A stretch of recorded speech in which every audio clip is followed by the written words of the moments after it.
Just wait a bit.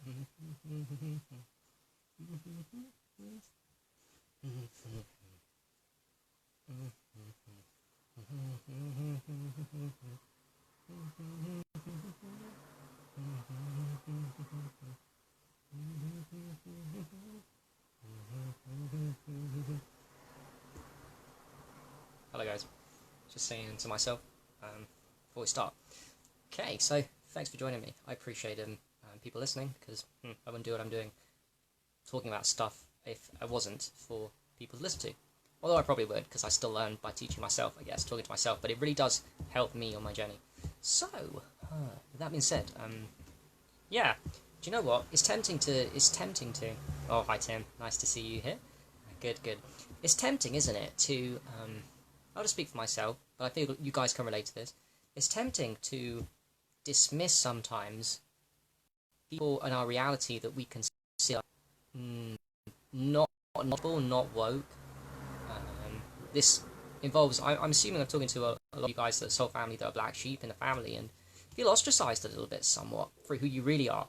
You like talking deep, you don't like small talk, you don't resonate with how the masses think, you see physical health and emotional spiritual health for what it is. You're on a vibration up, you're consciously becoming a better person, which doesn't fit in with the people around you that aren't, isn't it? It's a system designed where you're surrounded by people, not judging, we're surrounded by people that are being led to the slaughter in terms of their consciousness devolving down and people being taken away from their power. Now the point of me saying that is, it's tempting to look at these people, including them, many of our blood family, includes our blood family, it's tempting to look at them and think that they have no wisdom there, and there is nothing we can gain and garner from them. It's very tempting.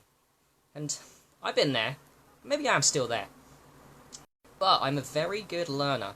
I needed to be. And I'm sure you guys are the same. I needed to be a good learner to get myself up and raise my vibration. And this has always included my mindset, self-improvement thing here, of learning from everybody. Now, I don't just say that. I do. I live this example of learning from everybody. It's cheesy, it's cliche, but it's true. Cheesy and cliche is often fucking true. You literally can learn from everybody. Why? Everyone is unique, everyone is special, and everyone has a soul. To all the people that watch into Devon Maggie's soulless shit, in my opinion, that's not true. There's very, very small subset of people, 0.01%, that are genuinely don't have a soul, called psychopaths. Actually, they probably do have a soul. They have a negative entity soul. Right, but I don't want to go too far down. Just to say that I've always had that mindset, and I know a lot of you guys too, and will resonate with this message. Sharon, hey Marjorie, nice to have you both here. I know you can resonate with this message. You can learn from everybody, and I've had to, and we've had to often. I'm talking to you guys, and we've all got our stories of suffering, right, and coming up, and we've had to learn from people. And it's tempting to get this ego place of now we're superior to the masses, forgetting that actually we were the masses, we were the non-woke, we were just like everybody else, and we got lucky, chosen soul contracts. Don't want to get into it, maybe we're chosen, but there is such a thing as learning for everybody. So that being said, let me make a nice video to reminisce for me too, at this age of 32 years old, in praise of my mother, who is not like me. I'm a black sheep, no, but it's a mother. It's your mother, our mothers, our family, it's ancestors, it's human beings, it's people with souls. And on that mindset of learning from everything, I'd like to honour my mum by telling you guys about I know you will relate to this, 2 powerful pieces of wisdom that my mum has given me that are really some of the most powerful bits of physical health, physical, emotional, spiritual health advice I've ever heard. Sometimes, I'm only thinking now from a place of a little bit of elevation of higher consciousness. I can't. Sometimes when you're trapped in the bitterness, your parents don't understand you. Your brother and sister, your best friends don't understand you. You're in that hate phase. You can't see them for who they really are, and you can't fucking learn the lessons. So now I'm kind of I'm not saying I'm perfect with them. I'm not in a perfect relation at all. But I'm in a place where I can relate to you with pride. Something that my mum gives me, which I know is advice you've heard, but I also know it's advice you've heard that you don't do. And I don't do it. So it shocked me, and it's powerful, and that's why I made the video. Kind of a homage to my mum, but really, what I'm talking about is, let's go Harry, I'm talking about a physical health protocol. Marjo, yes, we are the black sheep. I love the black sheep. It's the soul family, the warriors in a world where everyone should be a warrior, but not everyone is a warrior, so that's okay. It's kind of an ego talk what I'm talking about, but it's really not. Look into Joseph Campbell's work, Hero's Journey, Walking Your Hero's Journey. You know, we've all got a movie. The movie's being played out. Instead of a cinema movie, it's your movie, and you're the character that gets to have fun in duality and change your reality in the conscious daytime, right? You can do whatever you want in the daytime. And I talked to someone recently, interviewed Samuel G. Cohen recently, he reminded me, also, you think that it's just the daytime, but you can consciously change your reality. You can be whatever you want in this daytime reality. It's also in the nighttime when you sleep too. Hence lucid dreaming, hence astral projection. You can be whatever you want when you're asleep and awake. How cool is that? How amazing is life? Holy shit! Thanks, duality. Okay, let me get to the point. So, 2 bits of advice on mums. Always, oh, by the way, these are advice that you're going to know.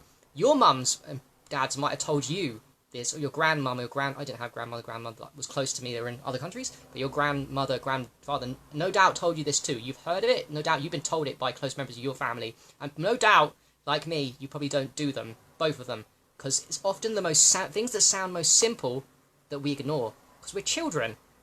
My parents have been saying this, my mum's been saying this to me when I was young, still now, I'm 32, but I was young and I just ignored it, and I didn't realise the power of it. Now I'm into health, and now I've experimented with these things, I realise that it's deep wisdom in it. Okay, so, Harry, shut up. What is it? Number one. Chew your food properly.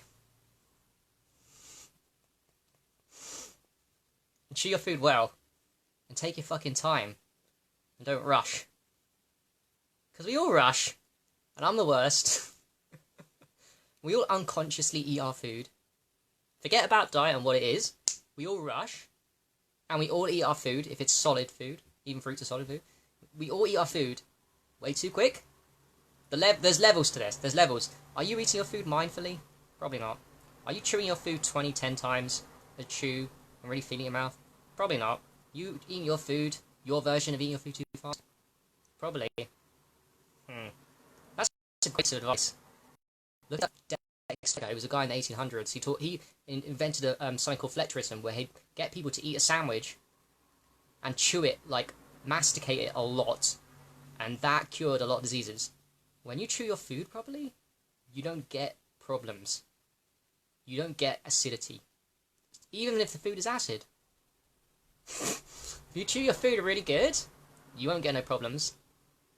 You won't get no bowel cancer. Well, my mum said that. My mum's been saying me the longest time, and today she said it again, and it reminded me, she's always said it, and it also made me something else.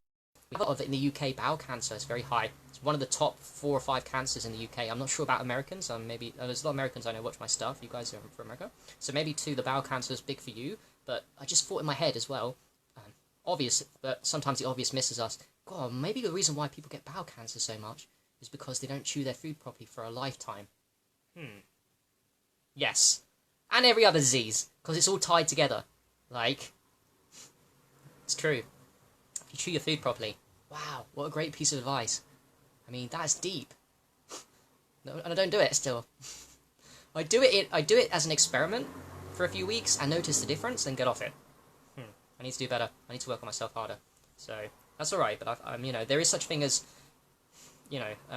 people that actually go over the top of it. Like I said with Fletcherism, just chew, and it produces wonderful results despite what you eat. And of course, if you eat good food and you eat good foods and chew properly, wow. If you eat bad foods and chew properly, you undo like 99% of the damage. Like, you just chew your food, take time, and then of course if you add in mindfulness to your chewing of the food, so you chew a lot, plus you're present to the moment with the sensors on your tongue and your mouth and the mastication process, that's called being present, which is also a huge, powerful medicine. It's also the reason why we get trauma, because we get kicked out the present moment somehow from 7 years old onwards, I think. I don't know what age. We get kicked out of the present moment because of the matrix system. It's designed to kick us out of the moment, and then we get fucked. And it's all downhill from there, in a way. And then we have to work hard and suffer like us and come up. I mean, yeah, present moment's key. So being mindful when you eat too. But that first piece of advice is powerful. That applies to everything that you eat. I mean, there's people in the health community say that chewing liquids too. We've heard people say that. I agree with that. Even chew your liquids, man. Like, your foods go over the top and chew. You think it's over the top, it's not. Enjoy it. I'll speak to myself here. I'm just shoveling it down. What a fucking bad habit that is that I've got. What a bad habit, Harry. It's really, I'm not enjoying the process of eating. So there we go. I need to get better at that one. and probably you guys too. You have probably better levels, but we all need to work on chewing our food properly. There's never going to be enough videos about it, and this is advice that We should be constantly talking of the basics. This is basic shit, but powerful shit that your mums and your parents have said. That's number one. It's a great advice, right? Oh, nice, Dawn. Chewing your citrus fruit orange. Is it orange? Nice, nice. Good food to chew. Very true. And it's soft too, the fruit. So, especially if it's hard, dense food. Oh my god, you need to work harder at chewing it. If it's hard and dense and, that's even, you've got to really, but fruits, wow. Yeah, fruits as well. It's a great do. Okay, so, great piece of advice from mum. Thank you. Number two, great piece of advice from mum. Very powerful. Stand up straight. Don't bend your back, even if it's not your fault. Because it's really never your fault when your back's bent, by the way. You're looking down. But straighten your back all the time and stand up straight. She always said that to me. Always. And this one's deep. I can talk forever and I don't want to bore you guys. I hope you're getting some value out of it. But this one is just as the first one. Just as chewing your food properly will transform your health, physical, spiritual, emotional health. Trust me, just that one. This one too will transform your spiritual, emotional, and physical health body. The yogis said it's like 6 or 7 bodies. Absolutely. Astral body, ethereal body, spiritual, emotional. These two things, all health protocols by the way, work on them. But these two will transform all of them. So stand out straight. Bent. Your spine is bent. And my mum used to say that because when I was going through, and I'm sure some of you here can relate to, even now, our posture's weak. I'm pretty sure all of you, no offense, has non-perfect posture compared to how it should be. And what I mean by that is straightened back, which I'm not even talking to you now and doing it. Just so you know this, I'm not doing it. I have been practicing it, so I can speak on how powerful it is, and I will tell you. But it's a transformational health protocol, and I'll tell you why. When the back and the spine is arched, and this happens not through your conscious volition, but through, in my opinion, lack of confidence growing up in the transition from teenager to adulthood, come from a lower self-esteem, not believing in yourself, you start looking down a little bit. You start looking not just down at yourself. Good pun, Harry. You start looking down at yourself, but you start looking down. I used to start looking down at the floor. I had social anxiety growing up, so I can speak. This is a deep topic for me. I can speak very deep on it because mine was really bad. I used to look down at the floor all the time in the streets. I couldn't look strangers in the eye. Definitely couldn't randomly smile at strangers as a dare. That was way too much. I was scared to go to the shops. I was scared to buy stuff. I was scared to be seen, not just with a few friends, weird friends I had, but strangers. I couldn't even be out. So I can speak on the fact that my mum said that to me because she noticed that she was there when I was going downhill and I was always looking down. And oh man, I have some really fucking fucked up stories of in college. This was between the age of 15 and 21. Yeah, 22 is when I started my conscious journey and had that moment, the breakthrough moment. So I spent 6 years looking down all the time. And what it meant was, it doesn't sound bad, but what it meant was that my posture got fucked. This was a long period of time where my posture got really fucked. And it's so bad that I feel like I don't want to be the victim, but when I do the straight thing now, I can't do it for too long without... I'm out of alignment. My brain hemispheres are out of alignment. And it's part of the reason why is because I spent 6 years. I think all of ours are, but trust me, mine's really extreme. Kind of maybe why I'm here now and kind of why you're listening to me. So it's kind of cool. Go me. But, yeah, what happens is it knocks you... posture over the years, just... What it does is that poor posture and that text neck... And by the way, the youngsters nowadays are fucked. Because the youngsters nowadays... Even if they have confidence and they look up most of the time, they're not looking up, are they? Because what they're doing, they're on their phones all the time, looking down. You go around the bus stop, what are you seeing? Kids are not people are not talking to strangers anymore. The kids are on their fucking phone down there. And that's bending the neck, and that's making the spine instead of straight, like he's doing a sitting meditation, straight posture. What kids do now? There's actually a syndrome called text neck.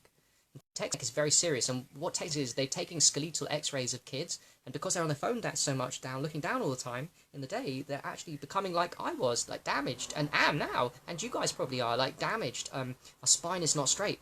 Now, what does this mean? Well, when the spine's not straight, oxygen can't go into the most... Okay, for me, the most important part of the body gets fucked. The whole body gets fucked when you don't stand up straight 24/7 whilst you're awake. This is a huge problem. If the natural gait is not to be straight, and it's always bent down, what is it going to do? It's going to affect the whole body, but it affects oxygen levels, particularly to the brain. And what that means is you get less oxygen to the brain, and what that manifests as, and I can speak from deep place in this, trust me, is that your brain hemispheres get fucked. You get less oxygen to the brain, less neural pathways, less capacity to think properly, less capacity to connect the dots, less high vibration up here, and much lower vibration, much lower. And that ties in with the depression. So look how it goes. You lose confidence and self-esteem at some part in your life. Then you start looking down, you start getting awkward, you start looking at your neck. Because people that stand up straight and confident, it's funny how people stand up that are confident have straight, they feel, they stand, there's a link there, psychological link. You know, look at Tony Robbins and people that are good at, Amy Cuddy, good at body movements and shit. There's a link there between how your posture is and how you carry yourself and your confidence. So when you lose your confidence, this is what happens to kids growing up at school. Or whatever age you just lose your confidence, you get damaged by a partner or whatever, you lose your confidence, you start looking down, and you start holding yourself, carrying yourself like a protection mode. Instead of going up and stand straight, you start going like this and hunched over. Now this affects the psychology of the body such that you now can't stand up straight.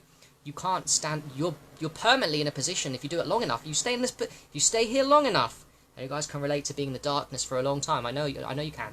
I know you've all got your own stories. Even if I don't know you guys personally in terms of your stories, I know that every time I interview somebody, I hear a very deep story of suffering that makes sense as to how they are the awesome person they are today. So I know your stories, and I love to know all your stories, by the way. I'm trying to work my way around Zoom with all of you guys and interviewing you too. So I like to chat to you informally, but also formally too. It inspires me. It reminds me. But as you lose your confidence, you go... it affects the gait and the posture, of course it does. And then what that does is it sets a pattern of text neck and what I had, which was just looking at a bent spine, and that affects, like I said earlier, blood to the brain, which manifests in big time fucked up shit. And it manifests in negativity, lower consciousness. Now you can't connect the dots. Now you can't be grateful. You can't be compassionate because there's not much oxygen and blood getting into the brain. It's really that simple. Whenever I do this, like at any time of the day, I consciously go for it and snap, because I'm so rarely in this, by the way, and this is why it's such a great piece of advice from my mum. When I do that thing and I consciously go like this, and even like for 10, 20 seconds, what happens is I can feel my brain hemispheres getting rebalanced. Now, I can feel it viscerally because I'm a perfect example of really extreme brain hemisphere imbalance and damage. Again, you just have to trust me. I'm a good judge of how I feel inside my body, and it's hard to explain unless you were inside me, just as it'd be weird for me to be inside you. Although we do the same things and we can talk to each other, it's a weird, trippy thing to be inside someone else. But I know, because I can feel like this brain hemisphere imbalance is trying to recorrect. I'm aware of this when I stand my back straight. You will feel it too. You will feel much more peaceful and calm, which is a symptomatic of the more blood going to the oxygen in the brain. You'll also have higher consciousness thoughts. You'll be more grateful. Your personality will shine when you work on having your back straight. Right? I'm not saying 24/7, because it depends on where you come from with this back straight. Everyone's got probably a non-straight spine as the natural gait. So everyone's got their own work to do. This is a huge... Everyone's got their own work to do in this. Some are going to have to work harder than others. It's okay, because you have to work harder. You get more motivation, so I like it. But you do you on this, and I just want to consciously remind you guys of the importance of this little thing, because it's tempting to slouch. And it's forgotten, and how powerful this great piece of wisdom. You know, all the ancients would, your grandmoms would have said this: stand up straight. You know, it makes you more confident. That's what Mum used to say. My mum didn't understand it was a physical health. It still says now. She doesn't understand it's a physical health protocol, but it is a physical health protocol. It is. But she was like, because she could see me go downhill and depressed, but actually it made me more confident. For her it was a confidence thing. She wanted to be more confident. She said, "You're looking down, Harry, and if you looked up, you'd be more confident." I didn't get it at the time because I was in the trauma stage and I was like, nah, didn't want to listen. But she was so right. And that's a piece of advice that you should be passing down to your children when you have them. And you should be telling your friends about, and you should be working about for yourself.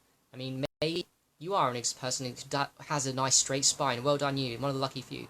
But trust me, I doubt it. You need work on that just as much as I do. You try it out, by the way. Don't believe anything I say. Try both these experiments out. The first one, chewing your food properly one day. See how eating...